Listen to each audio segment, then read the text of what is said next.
Hola, soy Harley Schlanger del Instituto Schiller. Bienvenidos a la videoconferencia de esta semana con nuestra fundadora y presidente, Helga Sepp-LaRouche. El Instituto Schiller acaba de elaborar un nuevo llamado en el que pide que haya una cumbre de emergencia entre las cuatro potencias, Estados Unidos, China, Rusia e India, para crear un nuevo sistema de Bretton Woods. Esto es algo que se necesita urgentemente. El sistema financiero está en graves problemas. No es solo una cosa, el problema de Turquía, de Argentina, es todo el sistema. Y sucede en un momento en el que hay una crisis política en el mundo con la continuación del Russiagate. Así que es absolutamente crucial que se tomen medidas para abordar esto, y la más importante sería una conferencia para crear un Bretton Woods. Nuestro público debería leer este llamado y circularlo. Helga, ¿por qué no le das a la gente un sentido de lo que hay en este llamado y cuál es la idea de él? Bueno, yo creo que la mayoría de la gente estaría de acuerdo de que el mundo está en un lío total. Tenemos muchos problemas diferentes. Tenemos el problema inmediato de una explosión financiera y hay varios analistas que advierten que hay tormentas sobre Estados Unidos que podríamos tener un total derrumbe del sistema financiero mucho antes de las elecciones de medio periodo. Luego existe el problema del acarreo de fondos al revés de los mercados emergentes, en Turquía en particular, en Argentina y en otros. Luego está la crisis de refugiados. Luego está el derrumbe de la infraestructura, como lo demuestra el derrumbe del puente de Génova. Luego está el caos de la Unión Europea. Naturalmente, la curva democrática en Estados Unidos está derrumbándose. Están las cifras increíbles de las muertes por el consumo del opio en Estados Unidos al año. Así que la mayoría de la gente ante todo esto, y podría ser una lista más larga, diría, ¿cómo podríamos resolver todas estas cosas? Parecería que no hay una solución. ¿Cómo posiblemente podríamos estar en un mundo a salvo? Ahora, yo creo que hay un denominador común, lo que no va a ser un remedio de todo a la vez, pero podría poner al mundo de nuevo en orden para empezar a resolver todos estos problemas. Y yo creo que el punto de referencia es cuando el sistema financiero occidental se volvió loco. Y mi esposo, el economista y estadista estadounidense Lyndon LaRouche, es probablemente el único economista que cuando eso sucedió puso el dedo en la llaga. Es decir, cuando el presidente Nixon, el 15 de agosto de 1971, destruyó el sistema de cambios fijos del sistema de Bretton Woods, desacoplando el dólar del oro, y empezó las políticas neoliberales monetaristas. Mi esposo en ese momento no era mi esposo entonces, después se convirtió en mi esposo. Él dijo que si uno continúa estas políticas monetaristas neoliberales, tarde o temprano se acabará en otra depresión, en otro peligro de fascismo, o el mundo establecerá un nuevo sistema económico justo. Y él estaba totalmente correcto al decir eso. Y él ha estado desde entonces absolutamente, consistentemente correcto en cada uno de sus pronósticos económicos. Él pronosticó el crack de 1987, una semana antes de que la crisis de las hipotecas secundarias en Estados Unidos empezara a detonar, lo que se convirtió en la bancarrota del 2007-2008 de Lehman Brothers AIG, de la gran crisis sistémica del 2008. Una semana antes de que eso sucediera, él hizo un video donde él dijo, el sistema está acabado y que todo lo que se iba a ver eran los síntomas que llegaban a la superficie. Y también predijo que las condiciones de la infraestructura estadounidense eran tan malas que se iba a derrumbar. Y una semana más tarde, se derrumbó el puente en Minnesota.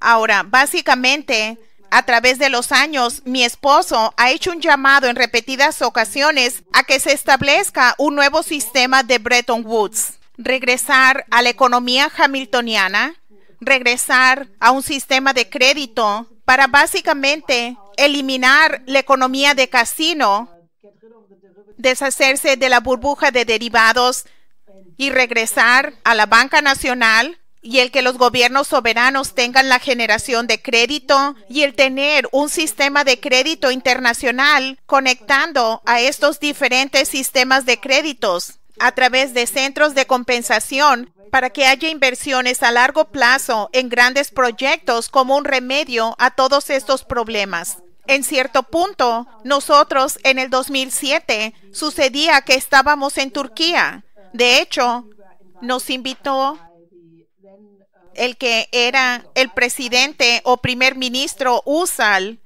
y mi esposo dio un discurso en Estambul y luego en Ankara, donde él dijo que necesitamos a un grupo de naciones para regresar al criterio sano de un nuevo sistema de Bretton Woods.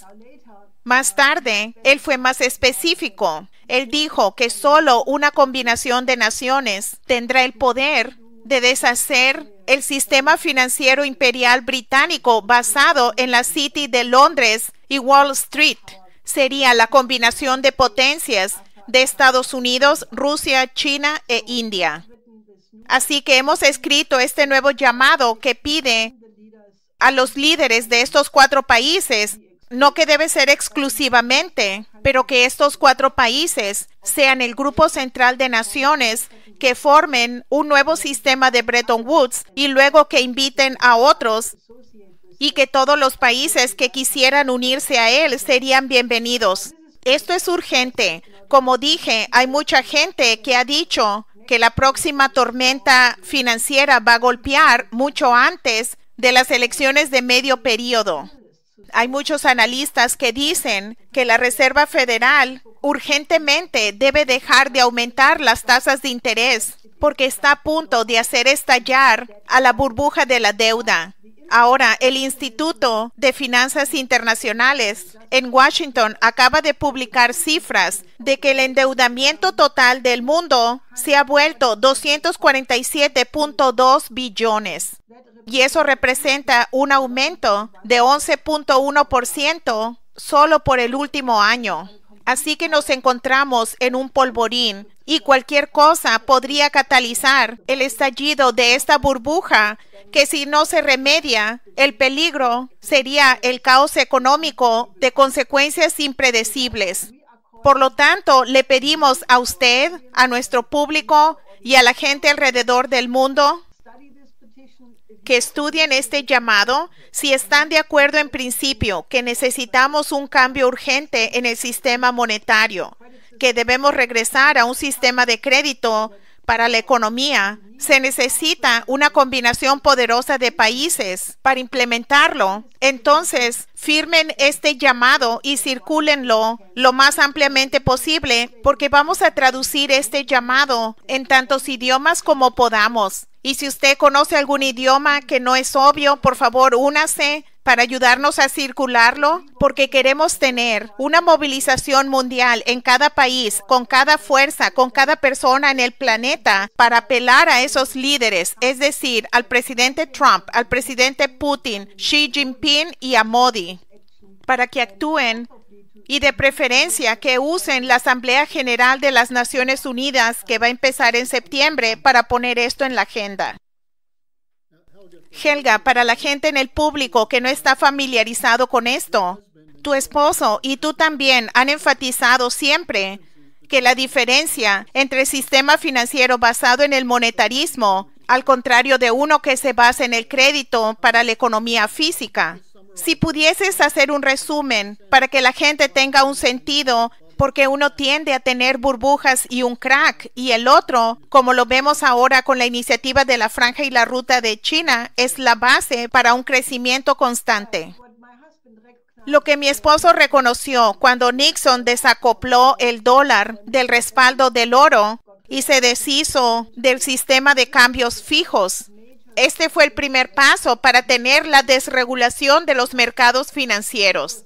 Esto luego se intensificó porque se había socavado a la Glass-Steagall cuando Alan Greenspan se convirtió en el presidente de la Reserva Federal.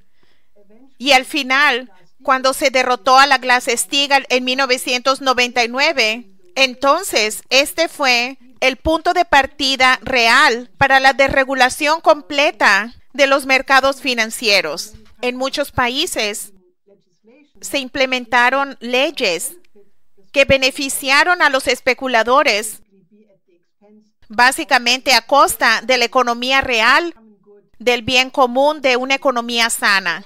Así que ahora tenemos una situación donde toda esta desregulación nos llevó a la gran crisis del 2008, donde por varias semanas hubo un impacto total. Yo lo recuerdo muy bien. La gente, incluso Sarkozy, que pensó que era el presidente de Francia en ese entonces, pensó que ese era el fin, que el sistema simplemente se derrumbó. Pero desafortunadamente ese susto no duró mucho tiempo, porque ya para la siguiente reunión en Washington del Grupo de los 20 en noviembre, básicamente decidieron componerlo y usar la emisión cuantitativa, usar al final la tasa de interés cero, simplemente bombear dinero al sistema para prolongar al sistema que beneficia a los especuladores, lo que es a costa del bien común, de los servicios sociales, de los servicios médicos, a favor de la mano de obra barata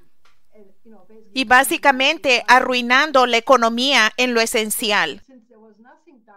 Dado que no se hizo nada después del 2008 para deshacerse de las causas de la crisis sistémica del 2008, ahora estamos 10 años más tarde en una situación en la que este sistema tiene un endeudamiento 40% o mayor del que tenía en el 2008 y ahora hay una burbuja que está a punto de estallar. Obviamente ha habido mucho saqueo, mucha austeridad, salarios bajos, desempleo. Y si contrastan eso a lo que China ha hecho con el modelo chino de economía, donde han sacado a 800 millones de personas en los últimos 40 años de la pobreza, han creado a una clase media cada vez más grande, un mercado nacional cada vez mayor, han lanzado la iniciativa de la Franja y la Ruta, la nueva ruta de la seda, trayendo el desarrollo económico a muchos países en Eurasia, en África, en Latinoamérica. Este es un enfoque completamente diferente. Y en el periodo reciente, China ha actuado fuertemente para prohibir la especulación, para prohibir a los inversionistas chinos que participen en la especulación en el exterior. Y obviamente hay muchos países que están conscientes de la fragilidad del sistema financiero en el occidente y están preparándose para protegerse. Así que nos encontramos en un polvorín. Por ejemplo, debido a la desafortunada guerra de sanciones que Estados Unidos está llevando a cabo en contra de muchos países del mundo, estos países no están sentados tranquilamente, están deshaciéndose de bonos del Tesoro estadounidense. Esto es sorprendente. No solo son Rusia y Turquía los que empezaron a deshacerse de los bonos del Tesoro de Estados Unidos. Japón se deshizo de, creo, 83,000 millones en bonos del Tesoro de Estados Unidos durante el último año. China empezó a hacerlo. China posee 1.13 billones en bonos del Tesoro estadounidense. Si empieza a deshacerse de ellos en grande, eso probablemente hará que estalle el sistema. También varios países han empezado a abandonar el dólar para el comercio internacional y han empezado el comercio usando las monedas nacionales. Uno puede ver que ese es el principio de la formación de un nuevo sistema económico que debe protegerlos del peligro de un estallido. Así que no hay tiempo que perder. Creo que el presidente Trump ha hablado muy favorablemente del sistema americano de economía. Él mencionó a Alexander Hamilton, a Henry Carey, Lincoln. Lo que la gente no sabe es que el sistema americano de economía que desarrolló Hamilton es efectivamente muy similar en principio al modelo chino. La mayoría de la gente no tiene ni idea de eso, pero es un hecho, porque es la misma idea de que el Estado tiene el poder y el derecho de emitir crédito para la inversión en la economía física, si estas inversiones se basan en principios científicos sólidos, es decir, que llevarán a un aumento de la productividad y un aumento en la capacidad de la fuerza laboral de adherirse a estos aumentos de la productividad. Siempre y cuando se protejan estos principios, no hay razón para pensar que la generación de crédito por parte de los gobiernos es inflacionario. Al contrario, tiene un efecto deflacionario porque crea nuevos niveles de tecnología. Por lo tanto, funciona de modo deflacionario. Así que esto es muy importante que se entienda y que se actúe en base a esto, porque necesitamos este tipo de reforma internacional para evitar que un estallido nos lleve a un caos.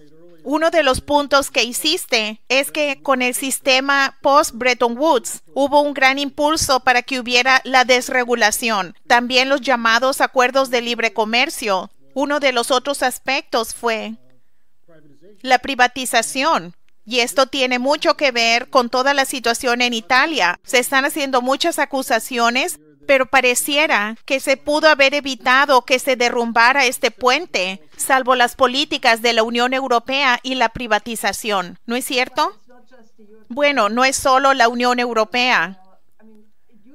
Solía ser que en la mayoría de los países europeos la infraestructura era responsabilidad del Estado. Y es eso exactamente como debería ser, porque la infraestructura básica no ofrece una ganancia inmediata. La infraestructura crea la precondición para la industria, para la agricultura, para el comercio, para que funcionen. Y por lo tanto, cuando la economía estaba bien, siempre era la obligación del Estado de encargarse y de invertir en ella.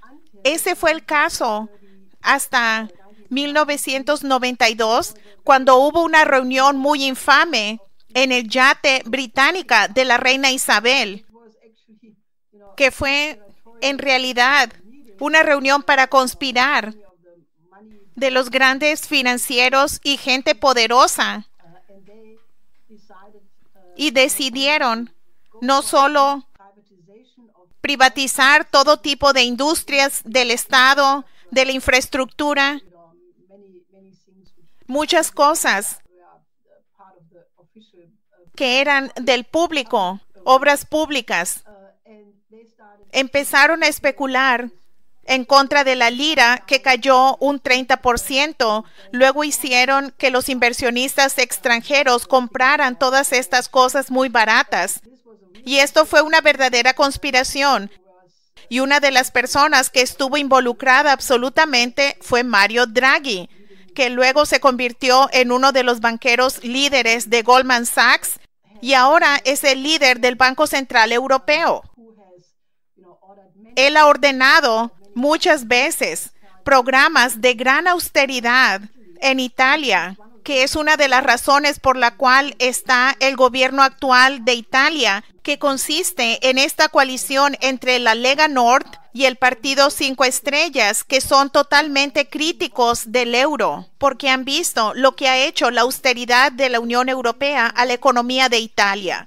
Así que es la combinación de estas dos cosas, la privatización de cosas que no deberían ser privatizadas y la gran austeridad que llevó a que no se invirtiera en hacer reparaciones. Ahora la infraestructura solo tiene cierta duración. Depende de qué categoría. La infraestructura debe repararse después de 40 años, 50 años o incluso 20 años u 80 años. Pero en el caso de este puente fue privatizado, pertenece a una compañía que se llama Autoestrada, que es de la familia Benetton, y ahora resulta que los inspectores, la gente que estaba estudiando las condiciones del puente, ya habían dicho que el puente necesitaba reparaciones urgentemente. En lugar de empezar esta reparación inmediatamente, los dueños de esta infraestructura privada decidieron posponer el inicio de la reparación hasta septiembre, cuando acabara el flujo de vacacionistas, es decir, las grandes ganancias, porque este es un sistema de carreteras de cobro y este puente lleva a la parte de Génova, a todas las islas, a Francia. Así que muchos turistas y gente que va a las playas viajaría durante el verano por este puente, y obviamente este saqueo, las grandes ganancias, fue la razón del por qué se pospuso la reparación. Esto está siendo investigado y el gobierno italiano está hablando de volver a nacionalizar esta infraestructura, lo cual ha hecho que los privatizadores se pongan histéricos. Pero creo que este es un acontecimiento muy interesante que no solo afecta a Italia. Ahora hay un gran debate sobre la condición de los puentes y otra infraestructura en Alemania. Resulta que 12% de todos los puentes en Alemania se consideran que son muy inseguros y podría pasar lo mismo en cualquier momento. Y naturalmente, la infraestructura en Estados Unidos está en una condición abismal. Así que esto es un reflejo del fracaso de las políticas que empezaron en 1971, cuando Nixon abandonó o destruyó el sistema de Bretton Woods. Y es por eso que necesitamos darle marcha atrás urgentemente a estas políticas, y por eso está circulando este llamado. Yo quiero abordar un par de aspectos de la historia que continúa del Russiagate. Esta semana, el presidente Trump revocó la habilitación de seguridad de Brennan. Esto es, a nuestro parecer, algo que se debió haber hecho hace mucho tiempo y causó un gran pánico. Brennan escribió un editorial en el New York Times afirmando que Trump estaba coludido sin presentar evidencia alguna.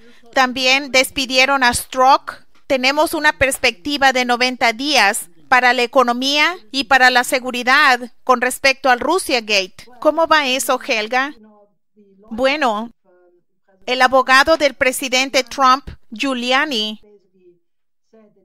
ha dicho que ha llegado la hora de que Brennan esté ante la investigación de un gran jurado. Y él dijo que ya sea que Mueller presente algo para entrevistar al presidente Trump para el 1 de septiembre o debe cerrarse, porque esto interfiere con las elecciones de medio periodo. Así que hay varias comisiones del Congreso que están trabajando a pesar de las vacaciones del verano. Están entrevistando a la gente que fue citada a comparecer. Y obviamente todo se centra en el papel de los británicos que se confabularon con el aparato de inteligencia de Obama para llevar a cabo este intento de golpe en contra del presidente Trump. La razón por la cual tenemos una cuenta regresiva de 90 días, por así decirlo, es porque obviamente hay esta investigación que señala la interferencia del gobierno británico, el MI6 británico, el GCHQ, que equivale a la Agencia de Seguridad Nacional, de los servicios secretos británicos en la elección estadounidense. Y este es el escándalo más grande.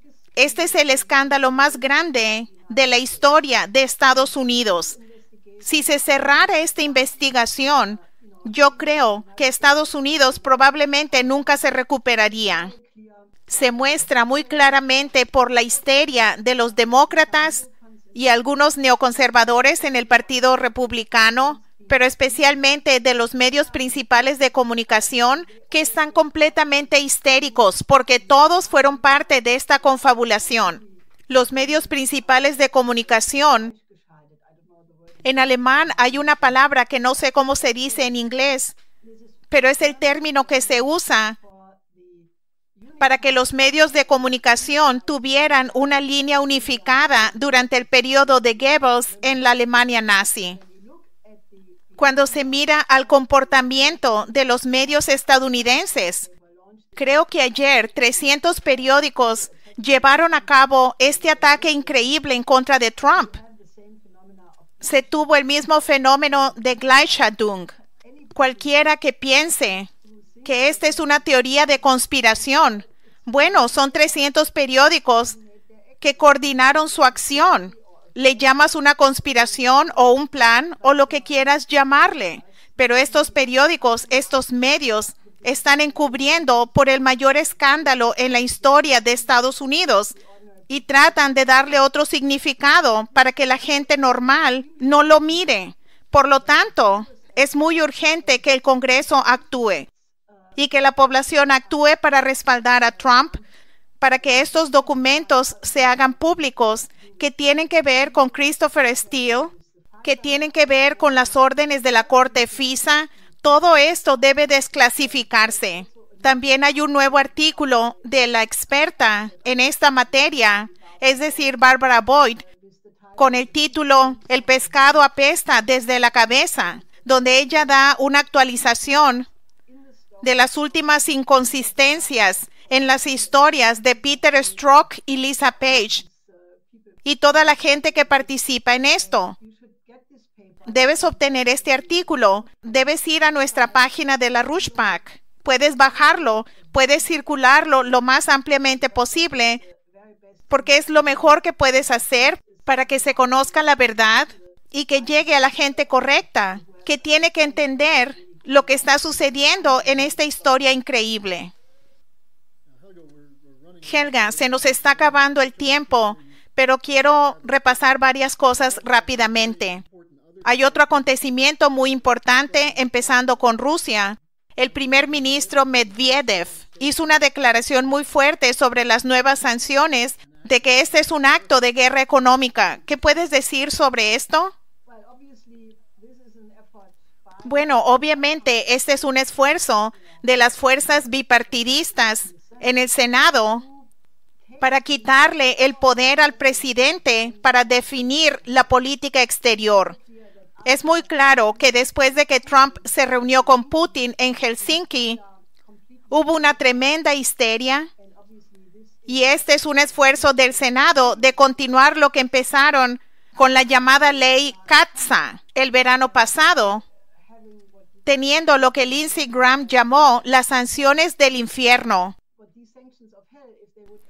Estas sanciones del infierno, si se implementan hasta noviembre, básicamente prohibirían que los bancos rusos trabajaran internacionalmente, prohibiría que hubiera comercio de bonos rusos y obviamente paralizaría completamente a la economía rusa, por lo menos bajo las circunstancias actuales. Por lo tanto, el primer ministro Medvedev dijo que esta es una declaración de guerra económica y que Rusia va a tomar absolutamente medidas para responder. Ya vimos parte de estas medidas porque el ministro del Exterior Lavrov estuvo en Ankara hablando con Erdogan y otros para que se abandonara el dólar, para que haya comercio con las monedas internacionales. Si esto empeora y si la guerra económica con China va en escalada, con sanciones con todo tipo de países, esto podría agregar a una situación incontrolable. Por lo tanto, hemos insistido de que debe detenerse el Muellergate en contra de Trump inmediatamente, porque el impulso natural de Trump es buscar tener mejores relaciones con Rusia. Y él estaba haciendo muy buen trabajo con Xi Jinping antes. Y yo creo que con la urgencia de toda esta situación, para un acuerdo entre las cuatro potencias, que luego sea apoyado por muchas de las otras naciones del mundo, es absolutamente urgente, pero también es una oportunidad realista y debe suceder ahora. Y de nuevo, la gente debe ir a la página del Instituto Schiller y obtener el nuevo llamado que pide que haya una reunión entre las cuatro potencias para que se lleve a cabo un nuevo Bretton Woods. Helga, dos cosas rápidamente en el lado positivo. Van a haber pláticas entre Corea del Sur y Corea del Norte, el presidente Moon con el mandatario Kim. Luego también el presidente Putin ha sido invitado a que regrese a Austria bajo circunstancias interesantes. ¿Qué piensas de esas cosas? Primero que nada, el presidente Moon de Corea del Sur ha iniciado una iniciativa muy interesante en preparación a su visita a Pyongyang en como un mes. Él ha propuesto la iniciativa ferroviaria económica del noroeste de Asia. a través de la cual los sistemas de ferrocarril de Corea del Sur y Corea del Norte, Rusia y China se integrarán y será la base de un gran programa económico. Así que creo que esto es algo muy bueno. Y a pesar de los medios que básicamente dicen todo el tiempo que esto es insignificante y que no funciona, pero sí está funcionando, tanto por parte del gobierno de Trump, Rusia, de Corea del Sur y de China. Todos dicen que esto está sucediendo como se discutió entre Trump y Kim Jong-un en Singapur, así que este es un muy buen acontecimiento. Lo último que tú mencionaste que me parece muy chistoso, porque Putin, de paso a Alemania, donde se va a reunir con la canciller Merkel mañana, va a ir a la boda de la ministra del Exterior austriaca, Karin Kneißl, quien cuando Putin visitó Viena hace un par de meses, lo invitó. Y él dijo, sí, yo iré. Y ahora él va a ir. Obviamente, en medio de toda esta histeria, el hecho de que la ministra del Exterior de Austria invita a Putin a su boda es una cosa humana y debería ser normal, debería hacer a la gente feliz. Pero en los tiempos de Marco Rubio que se pone loco y de Lindsey Graham y mucha otra gente que están haciendo un escándalo peor que McCarthy, naturalmente hace que las cosas cambien. Pero esperemos que este tipo de reacciones humanas van a ocurrir más en el futuro cuando tengamos un nuevo paradigma. Así que creo que la gente debe disfrutarlo. Absolutamente, Helga. ¿Hay algo más que quisieras cubrir? No, solo quisiera que la gente mirara a este llamado. Esto tiene el potencial de llegar a los diferentes jefes de Estado si la gente en suficientes países lo firman. Queremos cambiar la agenda. En este momento, la única manera en que podemos abordar todos estos problemas de la crisis de refugiados, el cambio de la disponibilidad de crédito para reconstruir la economía. Si la gente tiene preguntas, por favor, mándanos un correo electrónico. Si no entiende por qué es esta la solución, el paso preparativo para todas las soluciones, póngase en contacto. Se debe elevar el nivel de debate político a un nivel superior. Si simplemente se trata de resolver cada pequeño problema en este contexto, no se logrará. Einstein dijo, no pienses que puedes resolver grandes problemas con los mismos métodos que fueron la razón para que el problema existiera en primera instancia. Se necesita un método diferente. Lo que proponemos es un método diferente. Es llegar a un nivel superior de la razón, de la cooperación estratégica. Yo no pienso que es imposible porque ya está surgiendo un nuevo sistema económico de todas maneras. Los BRICS, la nueva ruta de la seda, la Organización para la Cooperación de Shanghái, la Unión Económica de Eurasia. Ya hay muchos procesos que van hacia una nueva arquitectura económica financiera, pero este es un paso absolutamente necesario para catapultarlo al nivel en que necesita estar, es decir, al nivel estratégico. Por favor, ayúdenos a circularlo, fírmenlo y obtengan muchas firmas para este llamado. Muchas gracias, Helga. Nos vemos la próxima semana. Sí, nos vemos la próxima semana.